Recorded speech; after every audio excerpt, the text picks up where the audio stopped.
let us all do we can to build a better future. So ice cream Nancy Pelosi, Nancy, Mama Bear, AOC's Mama Bear. AOC's Mama Bear has something to say. She wants you to stop talking about, inflation. It's not good. We can't talk about inflation. We can't talk about inflation at all. Okay?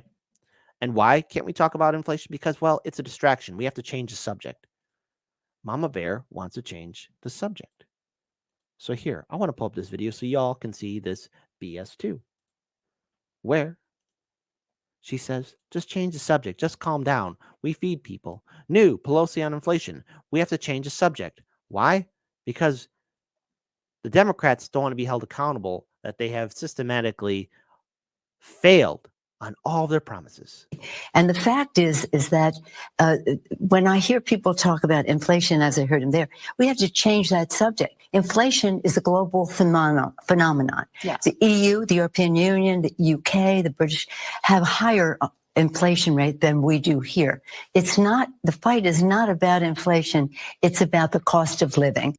And the fact is that when I We're going to play this again one more time, folks. hear people talk about inflation, as I heard him there, we have to change that subject. Inflation is a global phenomenon. Phenomenon. I hope y'all caught that slur. Phenomenon.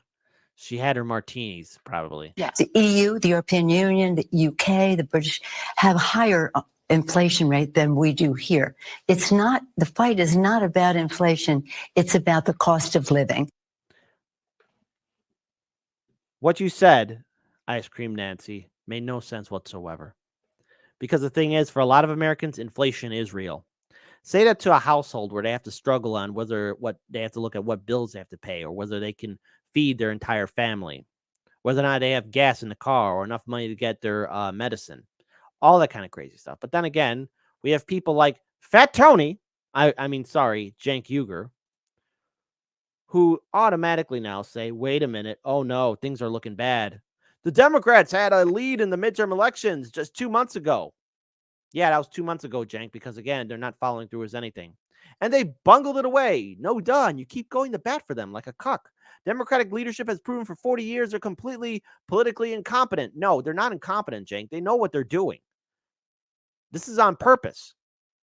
The Democratic establishment, Cenk, and, let's face it, you've been covering stories about the Democratic establishment before you got that Katzenberg cash. They're not incompetent, folks. They know what they're doing. They just don't want to fight for these issues. Why? Because let's say they codified Roe v. Wade. Oh, no. Then they lose a good cash cow to fundraise off of. That's right. That's why the Democratic leadership didn't fight. That's why AOC didn't fight, because she got the memo. And what did the Democrats do? They let Roe v. Wade die.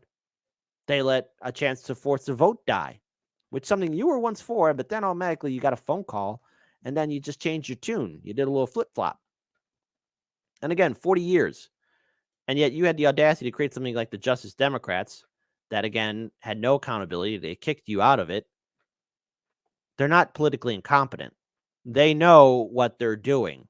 They're going to lose on purpose. And remember, the DCCC has been giving money and resources to Trump-like Republican candidates. They would rather lose to Trump and Trump-like Republicans and have real progressives win office. The Democrats don't care about majority. They don't care about using their political capital. They don't even care if they even have the supermajority in the House or Senate, or they have governor seats. They lose on purpose because it's good for fundraising, and it's good to keep their sheep in line and scared people to vote blue no matter who. This is the quote unquote leader. This is the same guy who said, "Oh no, we have to support Nancy Pelosi because if we don't, McCarthy will get into office." Again, let's play this again one more time for the people so y'all can see just how nuts this is. Because this is who Nancy Pelosi is. She doesn't care. She doesn't care at all. And the fact is that when I hear people talk about inflation, as I heard him there, we have to change that subject. Why do we need to change the subject? This is a real issue that Americans have to face every single day. There are many Americans who will be going to sleep tonight wondering whether they will be okay tomorrow.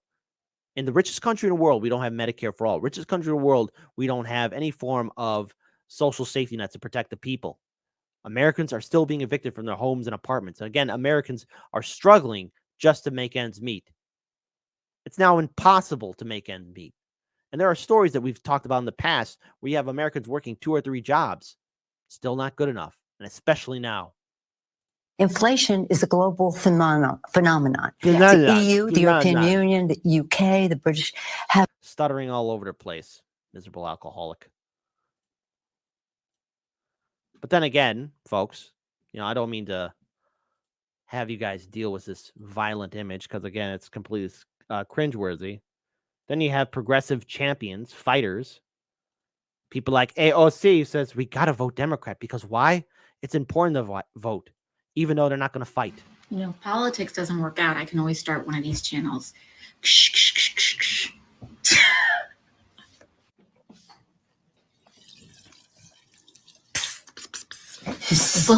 Vote. What are you going to give us to vote? Not a goddamn thing. They're not going to fight for us. They're not going to go to bat for us. They're not going to stick their necks out for us. And yet you have people like AOC, quote unquote, progressive fighters, not fight. You have people like Cenk Uygur, TYT, Majority Report saying we got to vote blue to stop people like Trump. But nothing is ever delivered to us. And when there is an opportunity to fight, we don't do it.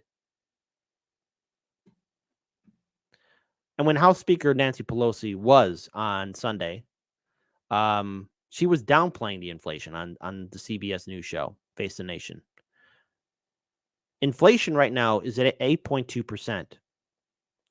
And it's much higher than the previous figure, which was 8.1%. I want to pull up this article here from Newsweek, just so all of you could see it yourselves. Because this is how bad it's getting. This is how nightmarish it's getting. And so when CBS News host Margaret Brennan asked Nancy Pelosi, ice cream Nancy, on Face the Nation on Sunday about her thoughts on projections that Republicans will win control of the House in the upcoming midterm election cycle. How do you shift the momentum? Brennan asked. Pelosi responded with a long answer in which he mentioned inflation and described it as a global issue. The fact is, when I hear people talk about inflation, we have to change the subject. Inflation is a global phenomenon, Nancy Pelosi say. And again, she was criticized by a lot of social media users, including Republican pundits. Let's face it, the GOP will gladly capitalize on something like that. There's no point in being part of the two-party system. And again, look at Nancy. She's in her 80s. That's the Speaker of the House that AOC and the Congressional Progressive Caucus defer to, respect, follow.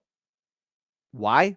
Because probably all of them are waiting in wings when Nancy finally croaks it, and then one of them could probably rise up. If you're part of the Democratic establishment, you're no better in my eyes than a Republican lawmaker. And before any of these vote blue, no matter who, people start typing on their little keyboards, trying to be keyboard warriors, you have so many Democratic lawmakers doing insider trading, people like Nancy. You have so many Democratic lawmakers voting alongside with Republican lawmakers. The difference between Republican lawmakers and Democratic lawmakers is that Democrats put on this mask and tell you things you want to hear. They try and make you feel comfortable and good about yourselves, and that somehow that they'll fight. But they don't. And they never will. So if you actually want to be free, live your best life, don't associate yourself with electoral politics. And it's understandable why people aren't voting. It's understandable why the Democrats are walking into failure. Because all what they've done to you and in their leadership, all what they've done to us as a whole is lie, lie, lie. Inflation's not a big issue. So let's have democracy in the chat. Type 3 if you think inflation is a big goddamn issue. Type 4 if you think, no, nothing to worry about. We just got to vote harder, poor people. We just got to vote harder. So type 4, just vote harder. Type 4, vote blue no matter who. Type 4. Don't worry about inflation, just type 4. Because I know when I go out, I'm seeing the rise of tent cities. I'm seeing people being evicted from their homes and apartments. I'm seeing small businesses being shut down. I'm seeing our infrastructure fall apart. Chicago doesn't have clean drinking water. There are numerous towns and cities in Indiana that don't have clean drinking water. The state of Hawaii has polluted drinking water. Jackson, Mississippi, Flint, Michigan. The list can go on and on and on. And no one's fighting for us. And we could thank seasoned leaders like Nancy, who's been in office for 40 plus years, Chucky Boy Schumer, Joe Biden, for going along with it. Why? Because they benefit financially. Their family benefits financially for keeping the system as is. Because they don't want anything to mess up their little apple cart. It's long overdue we knock it down. Simple as that. And I will not vote Democrat, and neither should any of you. And I sure as hell ain't going to vote Republican, and neither should any of you. If you do want to vote, vote third party, vote independent, because these two parties don't give a damn about you.